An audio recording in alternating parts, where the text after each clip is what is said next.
स्वागत है students. Question देखिए क्या दिया हुआ है कि a ball of mass m is released from top of an inclined plane of inclination theta. देखो ये एक इंक्लाइंड प्लेन है और इसमें ये एंगल कितना है थीटा। तो यहाँ से एक बॉल को रिलीज किया गया नीचे। It strikes a rigid surface at A distance 3h/4 from top.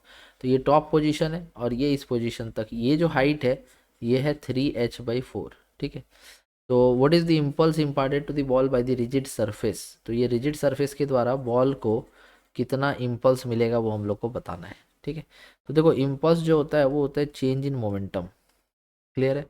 और ये जो बॉल यहाँ से आ रहा है ये कितना नीचे आया 3h/4। तो इसका जो पोटेंशियल एनर्जी था वो डिक्रीज हो गया। और जब ये बॉल यहाँ पहुँचा तो ये पूरा का पूरा पोटेंशियल एनर्जी इसके काइनेटिक एनर्जी में बदल गया। तो जो भी लॉस हुआ इन पोटेंशियल एनर्जी वो किसके बराबर हो गया, गेन इन काइनेटिक एनर्जी के। ठीक है। अब देखो कितना लॉस हुआ mgh equals to half mv²।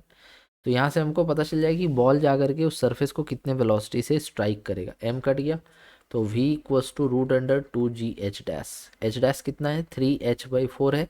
So √2 × g × 3h/4। तो इसको लिख देंगे √3gh/2। √3gh/2 इतना वेलोसिटी से टकराएगा।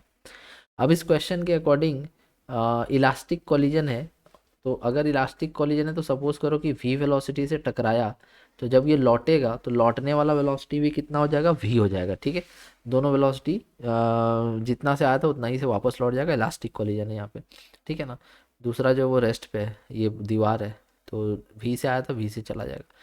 तो अगर हमको इम्पल्स चाहिए तो इम्पल्स के लिए लिखेंगे final momentum minus initial momentum. Final momentum M V है माइनस इनिशियल मोमेंटम भी एम वी था लेकिन डायरेक्शन क्या था ऑपोजिट इसीलिए माइनस एम वी। तो जे इक्वल टू आ जाएगा 2 टाइम्स ऑफ mv। और वी हम लोग निकाल चुके हैं √3gh/2। ठीक है। तो यहाँ पे हम क्या करेंगे 2 को अंदर ले लेंगे। सो m √4 × 3gh/2। ठीक है। अब ये 2 से 2 कट जाएगा 6gh। तो j इक्वल टू हो जाएगा m × √6gh। और इस हिसाब से देखेंगे तो ऑप्शन नंबर 4 यहाँ पे सही होता हुआ दिख रहा है। Thank you so much for watching.